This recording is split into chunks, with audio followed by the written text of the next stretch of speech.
Expect করি নাই যে এই সরকার এরকম করবে না।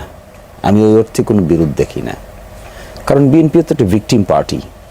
লাস্ট 17 ইয়ার্সে অনেক ভিকটিমের শিকার হয়েছেন, একেবারে চেয়ারপারসন থেকে শুরু করে আজকের প্রধানমন্ত্রী একইভাবে ভিকটিমের শিকার হয়েছেন। আর এই অধ্যাদেশগুলোর মধ্যে 133টার মধ্যে যে 20টির ব্যাপারে এই সিদ্ধান্ত নেওয়া হয়েছে এগুলো মেজর। 1 নম্বর হলো গুম প্রতিরোধ প্রতিকার অধ্যাদেশ, 2 নম্বরে আপনি দেখবেন মানবাধিকার কমিশন অধ্যাদেশ, পৃথক বিচার বিভাগীয় সচিবালয় প্রতিষ্ঠার অধ্যাদেশ, সুপ্রিম কোর্টে বিচারক নিয়োগ কমিশন অধ্যাদেশ, দুর্নীতি দমন কমিশনের চেয়ারম্যানের নিয়োগের ক্ষেত্রে, মহাপরিচালকের নিয়োগের ক্ষেত্রে একটি সংশোধনী অধ্যাদেশ, তারপরে ফাইন্যান্সিয়াল রেজলিউশন অধ্যাদেশ, একই সাথে আছে তথ্য অধিকার আইনের সংশোধনী অধ্যাদেশ।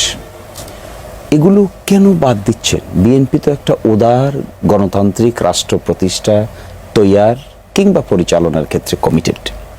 যদি কমিটেড হয় তাহলে গুম অধ্যাদেশ বাদ যাবে কেন? কেন করতে হবে বাদ?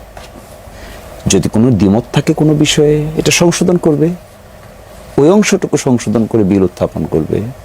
বাদ দেওয়ার মিনিং তো ভিন্ন। মানবাধিকার কমিশন অধ্যাদেশ খুবই ইউনিকলি ফিচার্ড।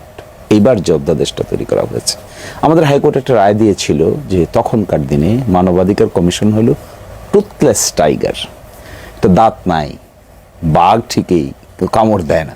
কিন্তু এইবারকার মানবাধিকার কমিশনের ইউনিক কতগুলো ফিচার দেওয়া হয়েছিল। নিয়োগের ক্ষেত্রে কমিশনারদের ইন্ডিপেন্ডেন্স, হায়ার এবং ফায়ার করা যাবে না।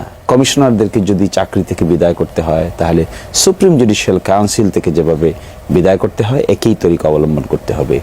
সো মোটো তারা তদন্ত করতে পারবে গুমের বিষয়। এই ক্ষেত্রে প্রয়োজনীয় কোনো ব্যক্তিকে যদি অ্যারেস্ট করতে হয় অ্যারেস্টও করতে পারবে।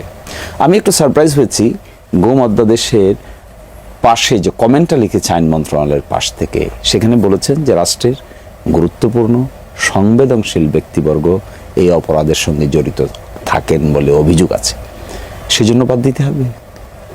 এই জন্য তো বাদ দেওয়ার কথা নয়, বরং এটাকে তো আরো ট্রান্সপারেন্ট করার কথা ছিল। ওকে, কোন একটা পার্টিকুলার ডেফিনেশন নিয়ে যদি দ্বিমত থাকে, ডেফিনেশনটা আমরা কারেকশন করে দেই। এখন তো ব্যাড মেসেজ যাচ্ছে। সেকেন্ড ইম্পর্টেন্ট দেখেন, পৃথক বিচার বিভাগীয় সচিবালয় প্রতিষ্ঠা। বাংলাদেশ সংবিধানের আর্টিকেল 116-এ, অরিজিনাল 116 ছিল